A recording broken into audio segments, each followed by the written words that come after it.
So mga tol, mamayang hapon na po magaganap ang world title fight ni Christian Araneta sa bansang Japan, kalaban ng Thai fighter na si Tanong Saksimsiri, kung saan nakataya po dyan ang bakanting IBF Light Flyweight World Title. Mga bandang 4 PM po mag-uumpisa ang laban, at ayon sa Team Araneta, ipapalabas daw yan sa top rank, kaya antabayanan po natin ang laban na yan mamaya. Napaka-importante nga po ng laban na yan para kay Christian Araneta. Yan na po kasi ang pinapangarap niyang world title fight. Hindi na po yung palalampasin ni Araneta, sisikapin niya makuha mamaya ang world title. Todo alaga nga po ang Team Araneta. Pagkatapos po kasi ng weigh-in kahapon, kinagabihan, nilutuan si Araneta ng recovery food niya. Pero limitado pa din po ang pagkain ni Araneta dahil ayon sa rules ng IBF, kailangan hindi daw lalagpas sila ng 10 pounds. Magkakaroon pa daw kasi ng weigh-in mamaya bago sumalang sa laban. Kung 108 pounds ang limit ng light flyweight, kailangan hindi sila lalagpas ng 10 pounds. So ibig sabihin mga tol,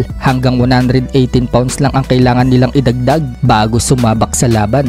Hindi katulad sa ibang sanctioning body, pwede magpalobo ng timbang sa anumang gusto mong timbang. So ipanalangin po natin mga tol na sana masungkit ni Araneta ang world title. Sa ibang banda naman mga tol, Carl James Martin, nasa LA na rin ngayon. Sumama na nga rin po si Martin mga tol sa training ni Manny Pacquiao. Sumama ito tumakbo sa bundok. Makikita din mga tol na sumabay din siya sa shadow boxing kay Manny Pacquiao. So halos lahat nga po ng MP boxers nasa LA na ngayon. Si Mindoro na lang po ang wala pa. Baka sa mga susunod na araw, nandiyan na rin si Mindoro. Magandang pagkakataon nga po yan para kay Martin mga tol na makasama niya ang legend na si Manny Pacquiao. Marami siyang matututunan sa legend. Bukod dyan mga tol, maging si Michael Dasmariñas na sa Team Pacquiao na din. Kasama din siya nag-iinsayo ni Manny Pacquiao.